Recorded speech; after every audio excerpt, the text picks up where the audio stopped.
বাজারে বিক্রি হওয়া অনুমোদনহীন 5টি electrolyte drinks SMC plus, active, Bruvana, recharge ও টার্বোর বিএসটিআই বা ওষুধ প্রশাসন কারোই অনুমোদন নেই। তাই এই 5 ব্র্যান্ডের কোম্পানির মালিকদের বিরুদ্ধেই 5টি মামলার পর গ্রেপ্তারি পরোয়ানা জারি করা হয়েছে। এসব নিয়ে আলোচনা করতে আমার সঙ্গে যোগ দিচ্ছেন ঢাকা বিশ্ববিদ্যালয়ের পুষ্টি ও খাদ্য বিজ্ঞান ইনস্টিটিউটের অধ্যাপক নিজামুল হক ভূঁইয়া। অধ্যাপক ভূঁইয়া, আপনাকে স্বাগত জানাচ্ছি। আশা করছি আপনি ভালো আছেন।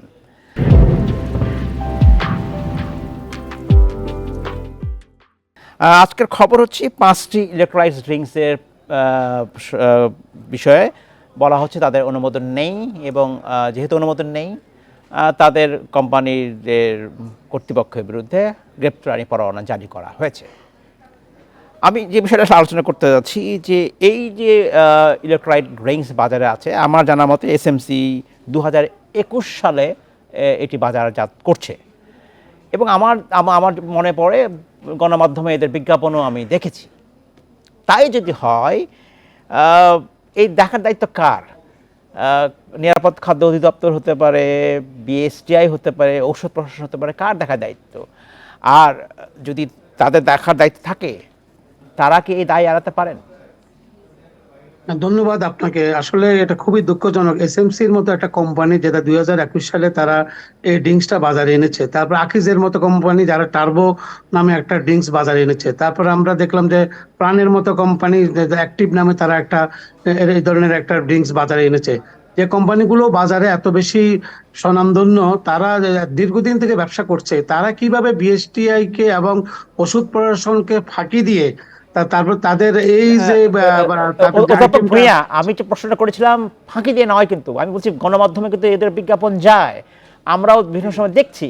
তাহলে তারা স্বপ্রণোদিত হয়ে কোনো ব্যবস্থা নিলেন না কেন ওদের? তাহলে এই যে বাজারে ভোক্তারা এটাকে ভোগ করছেন, কিনছেন, সেই দায় কি তাদেরকে নিতে হবে না?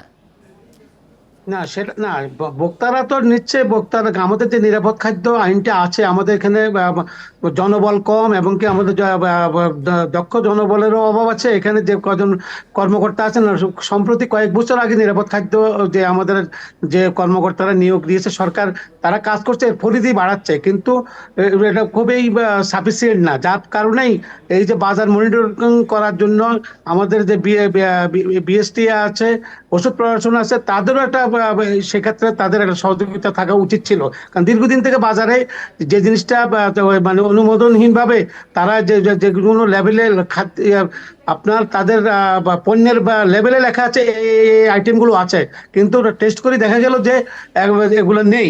তো সুতরাং এটা তো এক ধরনের প্রতারণা।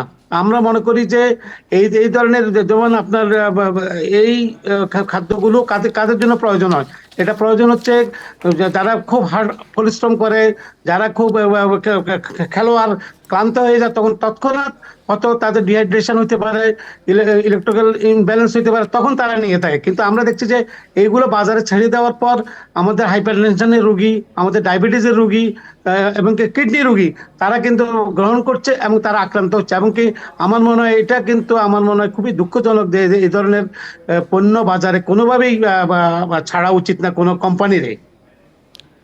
আপনার সাথে একমত। আপনি যে কথা বলছেন খুবই গুরুত্বপূর্ণ কথা, যে এই ইলেকট্রোলাইট ড্রিঙ্কস সবার জন্যই প্রয়োজন নেই। শুধুমাত্র যারা কঠোর পরিশ্রম করবেন, তাৎক্ষণিক শক্তির প্রয়োজন, তাদের জন্য হয়তো এটা প্রয়োজন রয়েছে। নিঃসন্দেহে ভালো ভালো কোম্পানি এই ড্রিঙ্কস বাজারে বিক্রি করছে। আমরা জানি না অনুমোদন আছে কিনা, এটা হয়তো শেষ পর্যন্ত কোর্টে যাবে।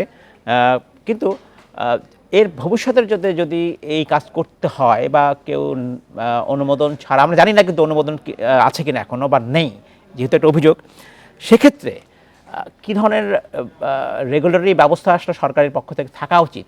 যে কোনো খাদ্যপণ্যের ক্ষেত্রে আমরা যদি বলি, অনুমোদন নেবার একটা নির্দিষ্ট কর্তৃপক্ষ থাকা উচিত কিনা, বা এই ক্ষেত্রে কে অনুমোদন দিবে এই ড্রিঙ্কসের ক্ষেত্রে? না, সেখানে তো এখন আমাদের ওষুধ প্রশাসন আছে, আমাদের বিএসটিআই আছে, তারপর আমাদের নিরাপদ খাদ্য আছে। এখন আমরা, কারণ আপনার মতো আমারও তো একই প্রশ্ন, আমার মনে হয় যে এটাকে গভর্নমেন্ট একটা একটা জায়গায় আনা উচিত, যেটা ওষুধ সেটাই। প্রশাসন দিবে। যেমন আমরা দেখি যে এফডিআই থেকে আপনার আমেরিকাতে কোনো খাদ্যের ইয়ে নিলে এফডিআই এর অনুমোদন লাগে, জি, ওষুধ প্রশাসনের কিছু হলে এফডিআই এর অনুমোদন লাগে।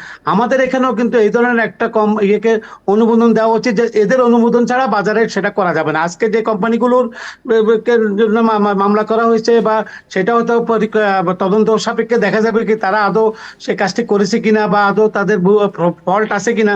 যদি ফল্ট হয় তখন তারা আইনের আওতায় তারা আসবেন। ভবিষ্যতে যাতে করে আমাদের মানুষ সচেতন থাকে, এবং কি আমাদের এই কোম্পানিগুলো যাতে করে বাজারে যখন পণ্য আনবে, তো সে পণ্যগুলো, যেমন আমরা দেখেছি রেড ব্লু, যেটা বিদেশি একটা কোম্পানি, সেটা ওয়ার্ল্ড ওয়াইড রিকগনাইজ, সেটা সবাই গ্রহণ করতেছে, সেটা জার্মানিতে সেটা তৈরি করে। এই ধরনের ধরেন কখনো যদি রিকগনাইজ কোনো কিছু থাকলে সেখানে তো কারো আপত্তি থাকার কথা না।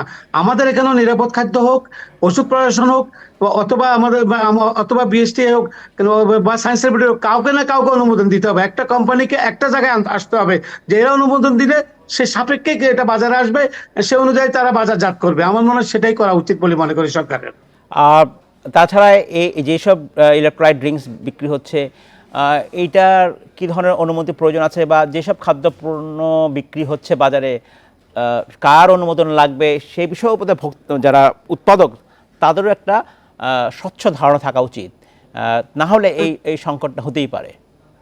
না, সেটা তো আমি পূর্বেই বলেছি, আমাদের তো বাজারে অসাধারণ অনেক অনেক ধরনের খাদ্যদ্রব্য বাজারে আসতেছে। শুধু ইলেকট্রোলাইট ড্রিঙ্কস নয়। পণ্যের কথা বললে তো হবে না, আমাদের সফট ড্রিঙ্কস আসতেছে। আমাদের সফট ড্রিঙ্কসে কি পরিমাণ ইয়ে থাকা, ফাল্ট থাকা উচিত, সেগুলোও কিন্তু আমরা কি মেনটেন করি? আমি করি না। কিন্তু সেগুলো আমার মনে হয় পর্যায়ক্রমে প্রত্যেকটা খাদ্যেই যেগুলো বাজারে আসতেছে, খুব সেন্সিটিভ জায়গা খাদ্য, আপনার কিডনি নিশ্চয়ই, লিভারকে আক্রান্ত নিশ্চয়ই, করছে। আপনি নিশ্চয়ই। আজকে আমাদের ক্যান্সার রোগীর সংখ্যা এত বেশি কেন? আমাদের কিডনি রোগীর সংখ্যা এত বেশি কেন? আমরা ভেজাল খেতে খেতে খেতে খেতে কিন্তু সরকার বারবার চেষ্টা করছে, আইন প্রশাসন, র্যাব বিভিন্নভাবে দেখা যাচ্ছে যে চেষ্টা করে যাচ্ছে, কিন্তু এমনকি ভোক্তা অধিকারও কাজ করে যাচ্ছে। তা আমি মনে করি যে আমাদের নিরাপদ খাদ্য, বিএসটিআই এবং আমাদের ওষুধ প্রশাসন এক হয়ে একটা সম্মিলিতভাবে একটা জায়গা থেকে যদি সম্মিলিতভাবে কাজ করে, আমার মনে হয় এক জায়গা থেকে অনুমোদন যদি নিতে পারে, তাহলে ভবিষ্যতে আমরাও সচেতন থাকবো, কোম্পানিগুলোও ব্যবসা করতে পারবে, নিশ্চয়ই। মানুষও ভালোভাবে বাঁচতে পারবে।